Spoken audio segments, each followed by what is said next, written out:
శ్రీకాకుళం జిల్లా జగన్నాథపురంలో అధికార పార్టీ నేతల ఆగడాలు మితిమీరిపోయాయి. ఎమ్మెల్యే అండతో కబ్జా కోరలు రెచ్చిపోతున్నారు. సూర్యప్రకాష్ అనే వ్యక్తికి చెందిన 27 సెంట్ల భూమిని అనుచరులు కబ్జా చేశారు. గతంలో తమ భూమిని అద్దెకు తీసుకుని సూర్య ప్రైవేట్ స్కూల్ నిర్వహించినట్లుగా బాధితులు తెలిపారు. క్రమంగా ఆ భూమిని కబ్జా చేసి సూర్య స్కూల్ యాజమాన్యం తమపై దౌర్జన్యంగా వ్యవహరిస్తున్నారని బాధితులు ఆరోపిస్తున్నారు. ఇటు రెవెన్యూ అధికారులు కూడా ఎమ్మెల్యే అనుచరులకే సపోర్ట్ చేస్తున్నారని వాపోతున్నారు.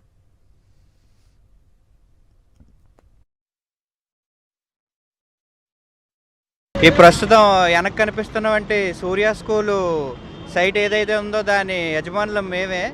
అయితే దానికి సంబంధించిన డాక్యుమెంటెడ్ ప్రూఫ్లు ఒరిజినల్ అన్నీ మా దగ్గర ఉన్నాయండి. దానికి సంబంధించి మొత్తం మా దగ్గర ఉన్నాయి.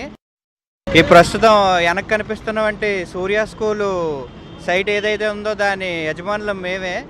అయితే దానికి సంబంధించిన డాక్యుమెంటెడ్ ప్రూఫ్లు ఒరిజినల్ అన్నీ మా దగ్గర ఉన్నాయండి. దానికి సంబంధించి మొత్తం మా దగ్గర ఉన్నాయి.